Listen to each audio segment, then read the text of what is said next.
Hi friends, welcome to Rechi Times with Happy Cooking.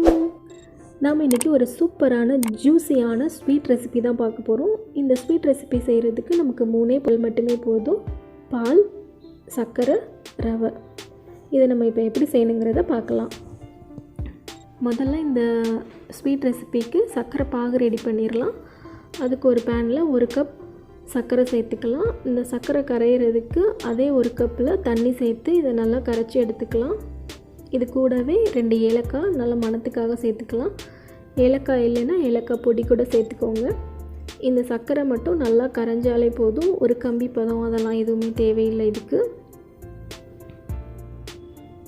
சர்க்கரை நல்லா கரைஞ்சி சர்க்கரை பாகு ரெடி ஆகிடுச்சு.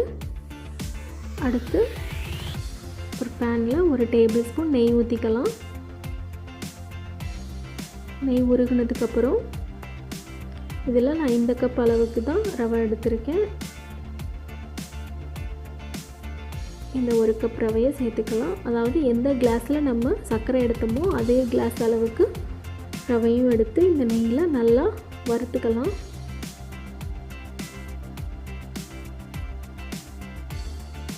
லைட்டாக கலர் சேஞ்ச் ஆனாலே போதும். இப்போ இதில் நம்ம எந்த கிளாஸில் ரவை எடுத்தோமோ அதே கிளாஸில் 2 கிளாஸ் பால் சேர்த்துக்கலாம். நான் முதல்ல 1 கிளாஸ் மட்டும் சேர்த்து நல்லா மிக்ஸ் பண்ணி விட்டுக்கிறேன். இந்த மாதிரி கெட்டியானதுக்கப்புறம் இன்னொரு கிளாஸ் பாலையும் சேர்த்துடலாம். இதை சேர்த்து நல்லா குக் பண்ணிக்கலாம். இந்த ரவை இந்த பாலில் நல்லா குக் ஆகி வரணும். ரவை இப்போ நல்லா குக் ஆகி பாலும் கொஞ்சம் வற்றி இருக்கு பாருங்கள். இப்போ இந்த டைமில் ஒரு 1/2 டீஸ்பூன் பேக்கிங் சோடா சேர்த்துக்கலாம். இதை நல்லா கிண்டி எடுத்துக்கணும்.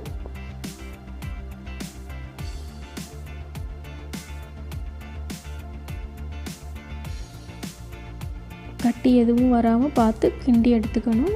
இந்த மாதிரி நல்லா கெட்டியாக கிண்டி எடுத்துக்கலாம். இப்போ ஸ்டவ் ஆஃப் பண்ணிடலாம். இது கொஞ்சம் ஆறணும். இப்போ இது கை பொறுக்கிற சூட்டு அளவுக்கு மட்டும் ஆறினா போதும்.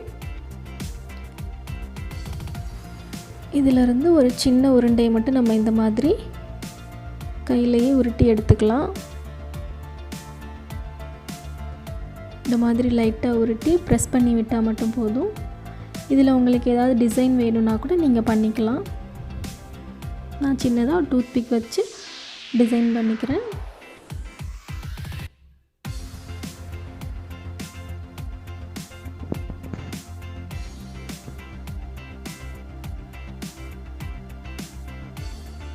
இந்த மாதிரி கூட நம்ம கையில் உருட்டி டிசைன் பண்ணிக்கலாம்.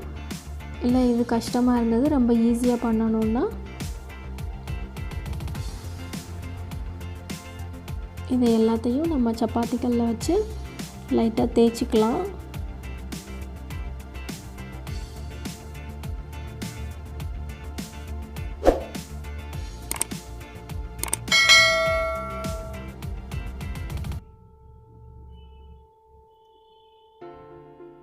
இது நம்ம பால் ஊற்றி நல்லா பிணைஞ்சிருக்கிறதுனால ஈஸியாக தேய்க்கிறதுக்கு வரும்.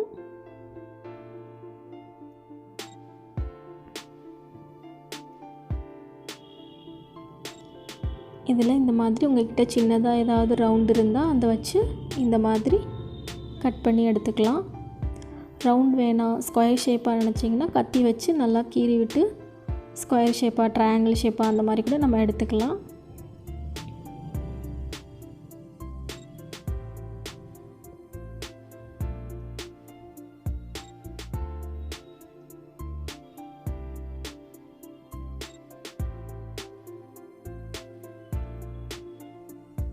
மீதம் இருக்கிறதையும் அதே மாதிரி தேய்ச்சி நம்ம ரவுண்டாக கட் பண்ணி எடுத்துக்கலாம்.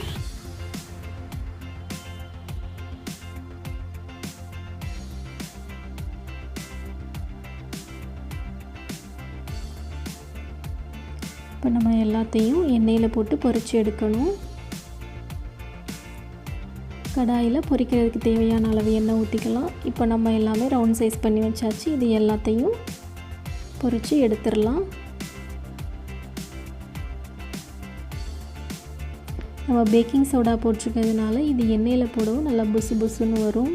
பாருங்கள், இது நல்லா ஃப்ரை ஆகி கோல்டன் கலர் வர்ற வரைக்கும் நம்ம ஃப்ரை பண்ணி எடுத்துக்கலாம்.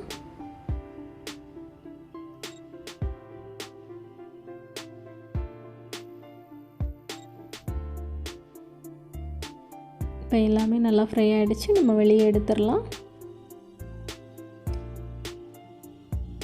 இதே மாதிரி மீதம் இருக்க எல்லாத்தையும் நம்ம எண்ணெயில் போட்டு பொரித்து எடுத்துக்கலாம்.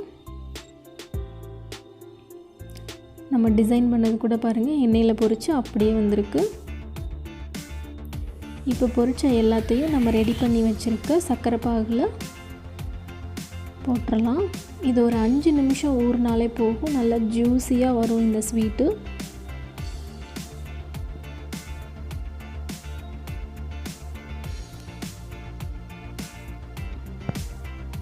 இதை ஒரு ஸ்பூன் வச்சு எல்லா பக்கமும் திருப்பி விட்டுக்கோங்க, அப்போ தான் சர்க்கரை பாகில் இது நல்லா ஊறும்.